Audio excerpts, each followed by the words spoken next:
अस्सलाम वालेकुम बिस्मिल्लाहिर्रहमानिर्रहीम। इनकम टैक्स से रिलेटेड हम रूल्स पढ़ रहे थे। इनकम फ्रॉम सैलरी की टैक्सेबल इनकम कैसे कैलकुलेट करनी है, इसको हमने डिस्कस करना था। कुछ पॉइंट्स हमने डिस्कस कर लिए थे। आज जो पॉइंट हम डिस्कस करने जा रहे हैं that is if the employer has given a loan with low interest rate. इस पॉइंट को हमें डिस्कस करना है, इस क्लॉज को हमें डिस्कस करना है। तो आइए जरा देखते हैं इसके अंदर। अच्छा, एक चीज याद रखिएगा कि इनकम टैक्स डिपार्टमेंट जो है यानी कि पाकिस्तान के अंदर जो एफबीआर है वो दुश्मन है। क्या है? एनिमी है। किस चीज का एनिमी है? दुश्मन है। किस चीज का दुश्मन है? दुश्मन है आपकी खुशी का। दुश्मन है आपकी खुशी का कि जब जब आपको खुशी महसूस होगी वो फौरन करेगा क्या? वो आपके ऊपर कर देगा टैक्स, यानी कि उसको अपनी टैक्सेबल इनकम का पार्ट बना देगा। क्या मतलब? लेट्स से कि एक एम्प्लॉई है, लेट्स से मिस्टर ए ने 1,00,000 रुपए का लोन लिया। किससे लोन लिया? लेट्स से एम्प्लॉयर से लोन लिया। एम्प्लॉयर ने उसको 1,00,000 रुपए का लोन दिया है। अच्छा, 1,00,000 रुपए का ये लोन लिया है मिस्टर ए ने। सवाल ये पैदा होता है कि सर क्या एम्प्लॉयर उसके ऊपर इंटरेस्ट रेट चार्ज कर रहा है? लेट्स से एम्प्लॉयर जो वो इंटरेस्ट रेट चार्ज कर रहा है 7%। कितना परसेंट चार्ज कर रहा है? 7% इंटरेस्ट रेट चार्ज कर रहा है। लेकिन अगर मिस्टर ए यही लोन बैंक से लेने जाए तो बैंक वाला इंटरेस्ट रेट चार्ज करेगा कितना परसेंट? 10% इंटरेस्ट रेट चार्ज करेगा। नाउ द क्वेश्चन अराइजेस कि क्या सर एम्प्लॉई को कोई खुशी महसूस हो रही है? देखते जरा इसके अंदर। एम्प्लॉयर देखा जाए तो एम्प्लॉयर को कितनी अमाउंट पे करनी पड़ेगी? इंटरेस्ट पे, लोन पे कितनी अमाउंट पे करनी पड़ेगी? सर अगर देखा जाए तो एम्प्लॉयर को अगर पे करेगा तो 1,00,000 के ऊपर 7% यानी कि 7,000 रुपए जो पे करने पड़ेंगे। लेकिन अगर बैंक को पे करना पड़ता तो कितना लोन, अभी बैंक से तो लोन नहीं लिया, लेकिन अगर बैंक को इंटरेस्ट पे करना पड़ता तो कितना परसेंट पे करना पड़ता? 10%। इसका मतलब ये कि 10,000 की अमाउंट पे करनी पड़ेगी। किसको? बैंक को करनी पड़ती, बल्कि अभी तो फिलहाल नहीं करनी पड़ रही। लेकिन अगर देखा जाए तो क्या एम्प्लॉय को कोई खुशी हो रही है, कोई हैप्पीनेस है? यस सर, बिल्कुल खुशी है। एम्प्लॉय क्या कह रहा है कि अगर मुझे एम्प्लॉयर लोन ना देता तो मैं बैंक से लेता, और अगर बैंक से लोन लेता तो मुझे 10,000 का इंटरेस्ट देना पड़ता। लेकिन चूंकि मुझे एम्प्लॉयर जो है वो लोन दे रहा है eight a low rate of interest, कितने पे दे रहा है? 7% पे दे रहा है। तो इसका मतलब ये कि मुझे खुशी हो रही है। कितने की खुशी हो रही है? सर 3,000 रुपए की खुशी हो रही है। तो जब भी यहां पर खुशी महसूस होगी तो टैक्स वाला करेगा क्या? इसको इंक्लूड कर देगा किसमें? टैक्सेबल इनकम में। इसका मतलब यह है कि अगर कोई आपके पास लो रेट ऑफ इंटरेस्ट पे लोन दिया जाए एम्प्लॉई को, तो the difference between the employer rate and the benchmark rate, I repeat, I said the difference between the employer rate and the benchmark rate, कितना डिफरेंस आ रहा है? That is 3,000। That amount will be included in the taxable income under the head of income from salary. क्योंकि ये जो benefit मिल रहा है ये income from salary under the employment मिल रहा है, तो that amount will be included in the under the head of income from salary. इसको टैक्सेबल इनकम में इंक्लूड किया जाएगा। अब देखिए एक हैरत अंगेज बात है, वो क्या कि सर अगर देखा जाए तो एम्प्लॉय को कोई इनकम तो नहीं मिल रही, एम्प्लॉय को कोई इनकम तो नहीं मिल रही, पैसे तो नहीं मिल रहे, उल्टा बेचारा खर्चा हो रहा है। 7,000 रुपए वो इंटरेस्ट पे करेगा। लेकिन यही तो फर्क है टोटल इनकम और टैक्सेबल इनकम में। तो अगर मैं इस सिनेरियो के अंदर बात करूं तो मेरी टोटल इनकम कितनी है? Sir there is no total income, कोई टोटल इनकम नहीं है, निल। लेकिन जब मैं बात करता हूं टैक्सेबल इनकम की तो इनकम टैक्स डिपार्टमेंट वाला क्या कह रहा है कि ऑल्दो तुम्हें कोई पैसे नहीं मिल रहे लेकिन बचत तो है ना, खुशी तो हो रही है, हैप्पीनेस तो है। और इनकम टैक्स वाला दुश्मन है किसका? हैप्पीनेस का, खुशी का। जब जब तुम्हें खुशी फील होगी तब तब वो क्या करेगा?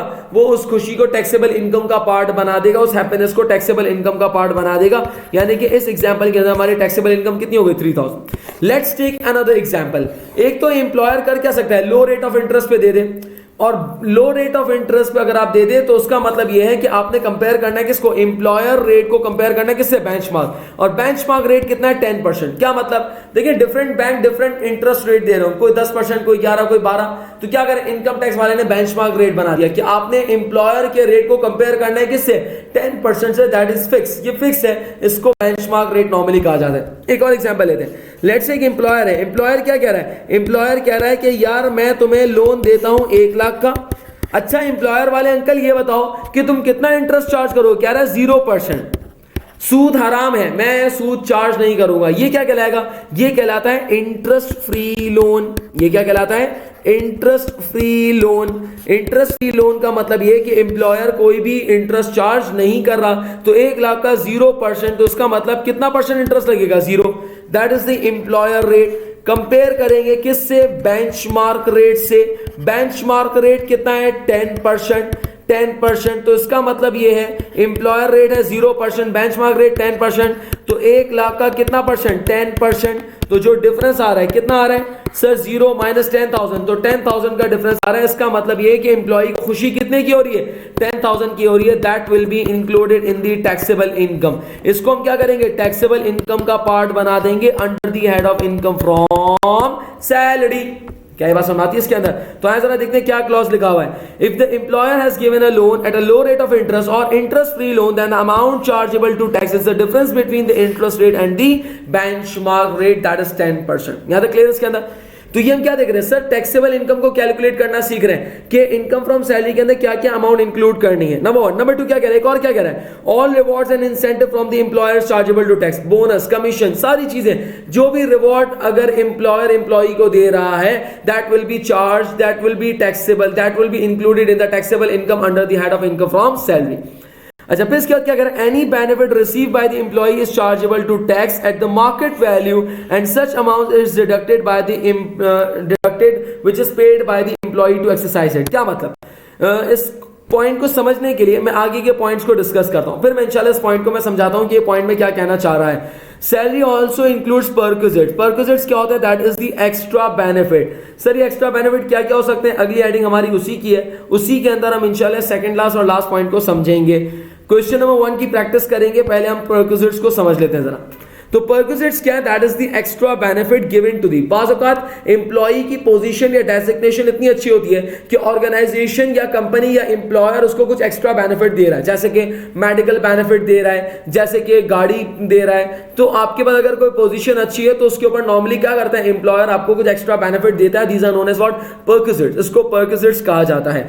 Perquisites are the extra benefit that are chargeable to tax. These benefits are as follows. Number 1, services of a housekeeper. For example, अगर एम्प्लॉयर आपको कहता है कि मैं आपको ड्राइवर दे रहा हूं, हाउसकीपर दे रहा हूं, माली दे रहा हूं, ये आपको मैं प्रोवाइड कर रहा हूं, लेकिन इसकी सैलरी आप पे मत करना, मैं पे करूंगा। गौर सुनिए क्या क्या एम्प्लॉयर कह रहा है कि आप ड्राइवर की सर्विसेज लें, गार्डनर की सर्विस, माली की सर्विसेज लें, इसी तरीके से हाउसकीपर की सर्विसेज लें, लेकिन इसको सैलरी देने की जरूरत नहीं, वो मैं पे करूंगा, एम्प्लॉयर देगा। क्या खुशी हो रही कि नहीं हो रही? बोलो ना। यस सर हो रही है। और जब जब तुम्हें खुशी होगी, टैक्सेबल इनकम यानी कि उस ड्राइवर की जो सैलरी है, उस गार्डनर की जो सैलरी है, उस हाउसकीपर की जो सैलरी है, वो सैलरी तुम्हारी टैक्सेबल इनकम का पार्ट बना दी जाएगी। क्या कहा मैंने? वो सैलरी जो गार्डनर को दी जा रही है, फॉर एग्जाम्पल गार्डनर को सैलरी दी जा रही है आपके पास साल की 1 लाख रुपए, गार्डनर की जो सैलरी है वो 1 लाख रुपए है, हाउसकीपर की सैलरी जो है वो आपके पास 1,20,000 है, ड्राइवर की जो सैलरी है वो आपके पास 2 लाख रुपए है। एनुअल की बात कर रहा हूं, सालाना एनुअल, वरना आप कहोगे सर ये तो हमसे ज्यादा कमा रहे हैं। एनुअल सैलरी की बात कर रहा हूं, तो उसका मतलब ये कि 2 3 4,20,000, तो ये 4,20,000 क्या करेंगे? ये तुम्हारी टैक्सेबल इनकम में बना देंगे। क्या मतलब? जहां तुम्हारी बेसिक सैलरी होगी, जहां तुम्हारी बेसिक सैलरी होगी, जहां बोनसेस होंगे, जहां कमीशन होगा, जहां तुम्हारे पास यहां पर जो है वो इंटरेस्ट फ्री लोन होगा, इंटरेस्ट फ्री लोन, ये भी तो तुम्हारी टैक्सेबल इनकम का पार्ट बनाया था। वही क्या करेंगे? वहां गार्डनर की, तुम्हारे पास हाउसकीपर की और ड्राइवर की सैलरी को भी क्या कर देंगे? हम तुम्हारी टैक्सेबल इनकम का पार्ट बना देंगे। तो इसका मतलब this will also become the part of your taxable income. हाँ, लेकिन एक पॉइंट है क्या कि अगर लेट्स से गार्डनर की सैलरी कितनी है? 1 लाख रुपए। एम्प्लॉयर ही कहता है कि 1 लाख रुपए गार्डनर की सैलरी, इसमें से 20,000 जो है वो तुम पे करना। तुम का मतलब एम्प्लॉय पे करेगा। तो इसका मतलब अब खुशी कितने की हो रही है? 1 लाख की हो रही है या 80,000 की? सर 80,000 की खुशी हो रही है। तो उसका मतलब this 80,000 will be included in the taxable income. It means कि अगर कोई अमाउंट एम्प्लॉय अपनी जेब से पे करता है, that amount will be deducted और रिड्यूस्ड। ऐसा ही है ना? अगर वो कहता है हाउसकीपर 1,20,000, तो कहता है इसमें से एक काम करो, इसमें से जो है वो 20,000 जो है वो एम्प्लॉय पे करेगा। तो उसका मतलब एम्प्लॉयर कितना कंट्रीब्यूट कर रहा है? 1 लाख। तो खुशी भी कितने की हो रही है? 1 लाख की। तो उसका मतलब ये कि अगर कोई बेनिफिट तुम्हें मिल रहा है तो उसमें से तुम कर क्या दो? डिडक्ट कर दो वो अमाउंट जो कि एम्प्लॉय ने वो अमाउंट जो एम्प्लॉई ने पे किया है तो उस अमाउंट को तुम क्या कर दोगे, डिडक्ट कर दोगे। तो जो लास्ट मैंने पेज पे लाइन स्किप की थी उसमें यही कहना चाह रहा था, any benefit receive by the employee is chargeable to tax, ठीक है। लेकिन क्या कह रहा है, मार्केट वैल्यू लेंगे and such amount is deducted which is paid by the employee to exercise it, यानी कि अगर कोई अमाउंट एम्प्लॉई ने बेयर की है, कोई अमाउंट एम्प्लॉई ने पे की है, तो that amount will be deducted, उस अमाउंट को हम क्या कर देंगे, डिडक्ट कर देंगे।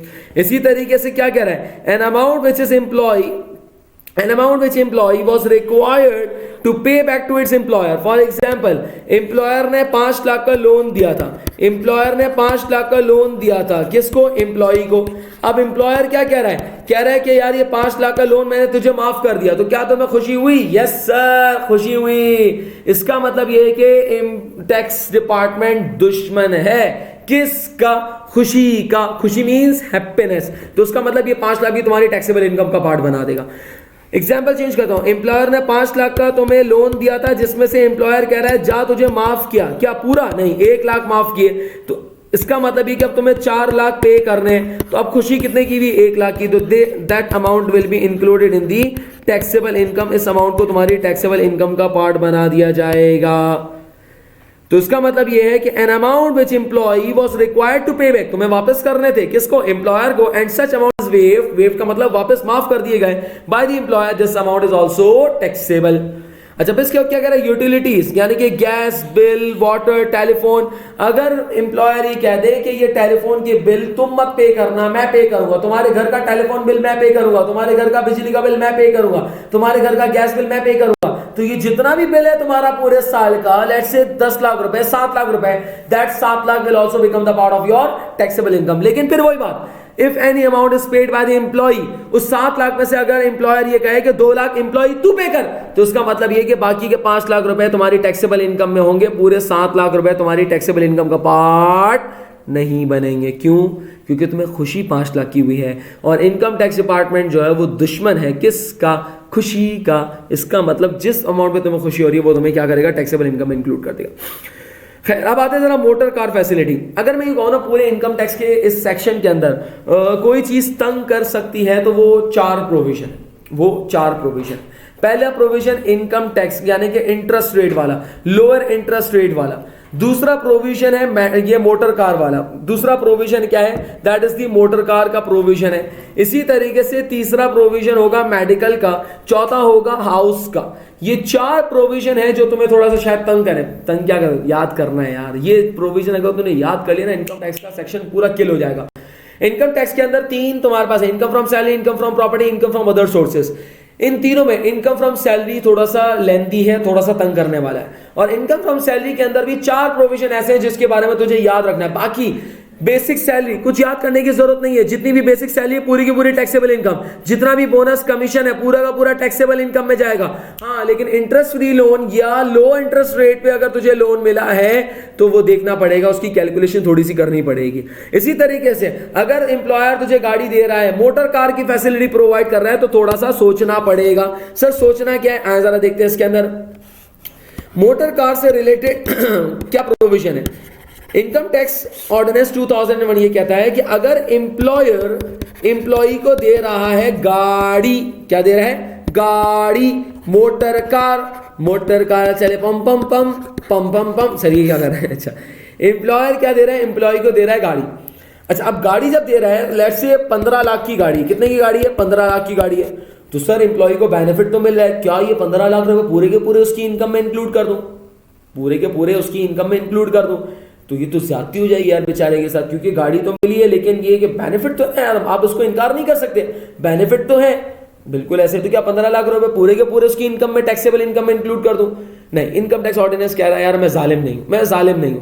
करना क्या है, तुम ये देखो कि जो गाड़ी मिली है 15 लाख की मोटर कार जो है, ये देखो कि ये गाड़ी क्यों दी गई है। क्या ये exclusively for office use the गई है, या ये exclusively for personal use the गई है, या ये पार्शियल यूज दी गई है।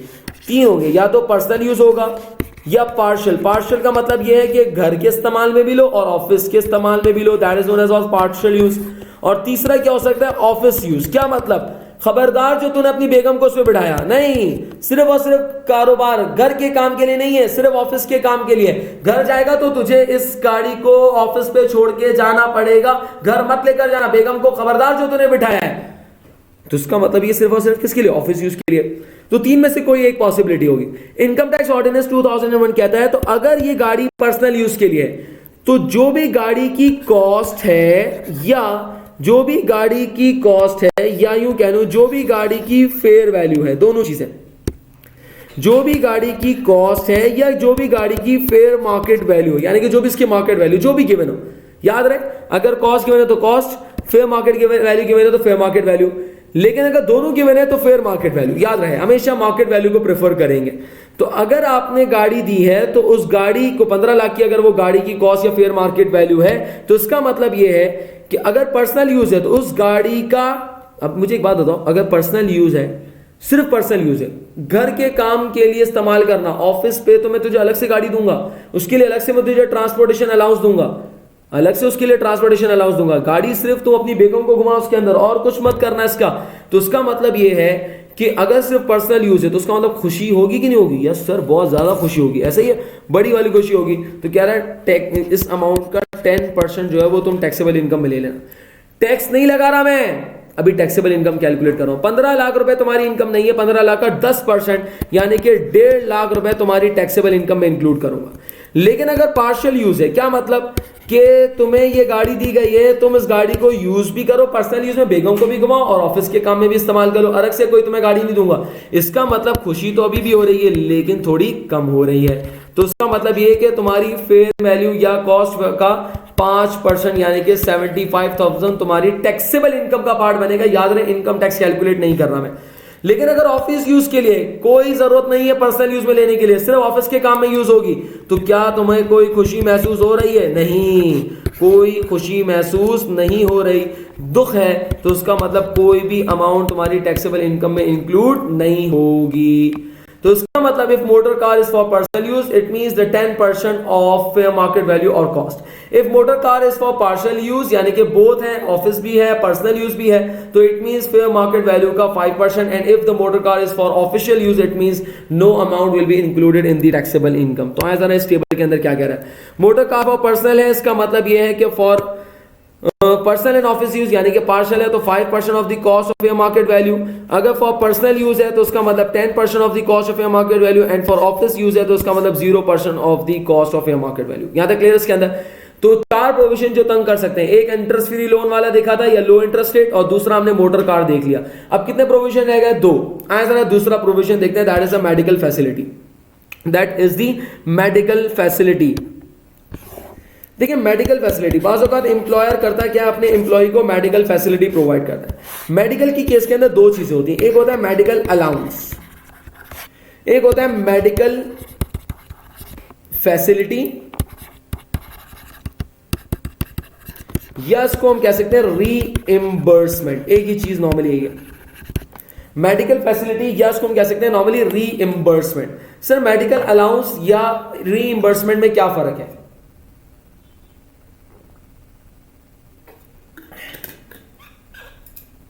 मेडिकल अलाउंस या रीइंबर्समेंट में क्या फर्क है? सर मेडिकल अलाउंस क्या होता है? मेडिकल अलाउंस ये कि एम्प्लॉयर ये कहता है कि तू बीमार हो या ना हो, मर या ना मर, वेंटिलेटर पे जा या ना जा, मैं तुझे हर महीने 15,000 का मेडिकल अलाउंस दूंगा, 15,000 पर मंथ। तू बीमार हुआ, तेरा खर्चा 20,000 का हो गया, मुझे उससे कोई लगे करे नहीं, मुझे नहीं पता, मैं तुझे 15,000 रुपये पर मंथ दे रहा हूं मेडिकल अलाउंस। तू बीमार नहीं हुआ, मैं तुझसे 15,000 रुपये वापस नहीं लूंगा। तूने 2 रुपए की पैनाडोल खाई या तूने 50,000 का खर्चा कर दिया अपने मेडिकल के ऊपर, मुझे कोई कंसर्न नहीं है, मैं तुझे 15,000 रुपये पर मंथ दूंगा। तू बीमार हुआ तो तेरा हेडेक, नहीं हुआ तो भी तेरा बेनिफिट, मुझे इससे कोई कंसर्न नहीं है। ये क्या, ये तो मेडिकल अलाउंस मिलना ही मिलना है, चाहे तू बीमार हो या ना हो, ज्यादा हो या कम हो, मिलेगा इतना ही। मेडिकल फैसिलिटी या रीइंबर्समेंट क्या है? फैसिलिटी क्या है और रीइंबर्समेंट क्या है? फैसिलिटी क्या है कि अगर तुम खुदा ना खास्ता कभी बीमार हो जाओ तो मैं तुम्हें आगा खान यानी कि एक पैनल तुम्हें दे रहा हूं, तुम इन हॉस्पिटल में जाना, अपना इलाज करवाना, और इलाज करवा के आ जाना, पैसे मत देना, पैसे मैं दूंगा। 10,000 का खर्चा होगा मैं दूंगा, 15,000 का खर्चा होगा मैं दूंगा, 25,000 का खर्चा होगा मैं दूंगा। सर अगर बीमार नहीं हुआ तो पैसे भी देंगे ना, चमाट दूंगा बेटा, बीमार होगा तो मैं तेरा खर्चा मैं उठा लूंगा, ये क्या है, मेडिकल फैसिलिटी। दूसरा ऑप्शन क्या है, रीइंबर्समेंट। ये भी एक ही चीज है। क्या मतलब भाई, अगर तू किसी हॉस्पिटल में जा, वहां पे खर्चा वर्चा कराना, खर्चा कराने के बाद जो भी तेरा 15-20 हजार रुपए का मेडिकल एक्सपेंस होगा तू पे कर देना, और पे करने के बाद मेडिकल स्लिप्स जो है मुझे दे देना, मैं तुझे वो अमाउंट वापस कर दूंगा, 15,000 रुपए रीइंबर्स कर दूंगा। That is known as what, medical facility या रीइंबर्समेंट। इन दोनों के अंदर एक बात कॉमन है, क्या कि बीमार जरूर हो रहा है, बीमार होना जरूरी है, ऐसा ही है ना, यानी कि बीमार होगा, इलाज होना जरूरी है, यानी कि बीमार हुआ और तेरा इलाज होना जरूरी है तो बीमार होगा, ऐसे ही ना। तो इसका मतलब ये है कि अलाउंस में और फैसिलिटी में क्या फर्क है। मेडिकल अलाउंस मिलना ही मिलना है, चाहे तो बीमार हो या ना हो। मेडिकल फैसिलिटी या रिइंबर्समेंट क्या है कि अगर बीमार होगा तो मिलेगा, अदरवाइज नहीं मिलेगा। इन दोनों सिचुएशन के अंदर रूल्स डिफरेंट है। पहली बात कि सर मेडिकल फैसिलिटी या रिइंबर्समेंट, अगर तू बीमार हुआ, लेट्स से एक एम्प्लॉय है, थोड़ा सा अपने आप को रख के सोचें, अगर खुदा ना खास्ता बीमार हुए, बीमार होने के बाद एम्प्लॉयर ने जो है वो आपको 15,000 रुपए रीइंबर्स कर दिए। मेरा सवाल ये कि अगर वो 15,000 आपको रीइंबर्स किए गए हैं, आप बीमार हुए, आपने इलाज करवाया, आपको 15,000 वापस कर दिए गए, तो क्या आपको खुशी हो रही है? क्या आपको खुशी हो रही है या नहीं हो रही? जी, अगर आप ये कह रहे हैं कि आपको खुशी हो रही है तो उसका मतलब ये है कि आपकी इंसानियत मर चुकी है। क्या मतलब, यार एक एम्प्लॉय बेचारा बीमार हुआ, हॉस्पिटल से आया है, वेंटिलेटर से आया है, बेचारे के हाथ पैर टूट गया है, या किडनी का मसला हो गया, हार्ट अटैक का इशू है, बेचारा परेशान की हालत में है, बीमार हो गया, घर पे आया, पूछ रहे हो बेटा क्या हुआ, खुशी? इंसानियत मर गई है भाई, इंसानियत। कैसे कह रहे हो तुम उसको खुशी भी? इनकम टैक्स वाला बेचारा देखो कितना दरिया दिल है, दरिया दिल, समंदर वाला दिल है, सी हार्ट, सी हार्ट, समंदर वाला दिल है। क्या कह रहा है? कह रहा है कि नहीं नहीं नहीं, इस बेचारे को कोई खुशी नहीं भी, मैं इसका दर्द समझता हूं।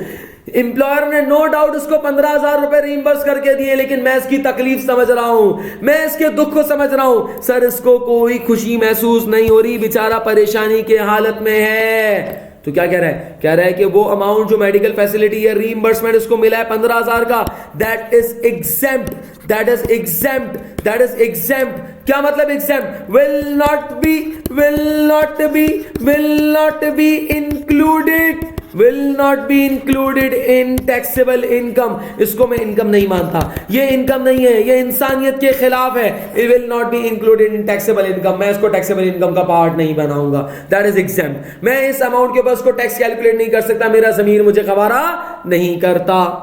लेकिन क्या कह रहा है इसके अंदर? पहली बात तो याद रखें, medical facility and reimbursement will not be included in taxable income, that is exempt. इसको वर्ड देता है एग्जेम्प्ट का। लेकिन क्या कह रहे हैं? कह रहे हैं क्या कह रहे हैं? इन अकॉर्डेंस विद, कंडीशन है, कंडीशन क्या है? इन accordance with terms of employment, in accordance with terms of employment. क्या मतलब? कह रहा है कि ये कब एग्जेम्प्ट होगा? If in accordance with terms of employment, यानी कि एम्प्लॉयमेंट की कुछ टर्म्स एंड कंडीशंस होती है कि आपका मेडिकल इंश्योरेंस होना जरूरी है, आपकी जो है रॉयल्टी पे होना जरूरी है, या जो भी आपके पास है कुछ टर्म्स एंड कंडीशंस है। अगर वो टर्म्स एंड कंडीशंस अकॉर्डेंस में है यानी कि फुलफिल है तो एग्जेम्प्ट है। सर कैसे पता चलेगा? आपने घबराना नहीं है, एग्जामिनर आपको बताएगा। Not in accordance with the terms of employment या in accordance with the terms of employment, जो भी होगा आपको बता देगा, आपने टेंशन नहीं लेनी। बात समझ में? अगर वो क्या देता है कि मेडिकल फैसिलिटी या reimbursement in accordance with the terms of employment, exempt. लेकिन अगर वो क्या देता है मेडिकल फैसिलिटी या reimbursement not in accordance with the terms of employment, इसका मतलब एग्जेम्प्ट नहीं है, then full amount will be included in taxable income. फिर भले तुम बीमार हुए, लेकिन फिर वो कहता है कि नहीं यार ये तो तू बदतमीजी कर रहा है ना, तू अपना इंश्योरेंस नहीं करवाया, जो भी कंडीशंस वगैरह पूरी नहीं की, तो अब वो कहेगा कि यार मैं पूरी अमाउंट को टैक्सेबल इनकम का पार्ट बनाऊंगा। तो आई रिपीट, मैंने क्या कहा? अगर एग्जामिनर कहता है कि मेडिकल फैसिलिटी या रीइंबर्समेंट, अभी अलाउंस की बात नहीं की, मेडिकल फैसिलिटी या रीइंबर्समेंट इज एग्जाम्प्ट, पूरा एग्जाम्प्ट। 1 लाख का मेडिकल खर्चा एम्प्लॉयर ने तुझे दिया, पूरा का पूरा 1 लाख रुपए एग्जेम्प्ट, लेकिन कंडीशन क्या है? इन accordance with the terms of employment. लेकिन अगर क्वेश्चन में लिखा हुआ जाए not in accordance with the terms of employment, तो उसका मतलब ये है कि फिर ये एग्जेम्प्ट नहीं होगा, फिर पूरा का पूरा अमाउंट क्या करना पड़ेगा? टैक्सेबल इनकम के अंदर इंक्लूड करना पड़ेगा। क्या बात समझ आती है इसके अंदर? अच्छा, अब आते हैं जरा मेडिकल अलाउंस। मेडिकल अलाउंस में खुशी हो रही है थोड़ी थोड़ी। क्या मतलब? जब मैं बीमार नहीं होता ना तब खुशी होती है। क्यों? क्योंकि यार वो 15,000 मेरी रेवेन्यू हो गई ना यार, तो इनकम टैक्स वाला कह रहा है हाँ यार यहाँ पे कहीं कहीं इसको खुशी हो रही है, तो क्या कह रहा है, कह रहा है लेकिन यार फिर भी बीमारी के इलाज के लिए इसको पैसे दिए, लेकिन क्या कहता है, कहता है कि यार एग्जाम्प्ट है, ये 15,000 रुपए, मेडिकल अलाउंस भी क्या है, एग्जाम्प्ट है, मेडिकल अलाउंस भी क्या है, एग्जाम्प्ट है, लेकिन कितना एग्जाम्प्ट है, कह रहा है medical allowance is exempt up to 10% of basic salary. Medical allowance is exempt कितना, up to the 10% of the basic salary. क्या percent, 10% of the basic salary. As an example लेते हैं, फॉर एग्जाम्पल एक employee है, उसकी basic salary, annual basic salary है उसकी let's say 6 lakh. Annual basic salary कितनी है उसकी, 6 लाख है। इसी तरीके से उसको मेडिकल अलाउंस दिया जा रहा है, मेडिकल अलाउंस दिया जा रहा है, कितना मेडिकल अलाउंस है, लेट्स से 10,000 का मेडिकल अलाउंस है।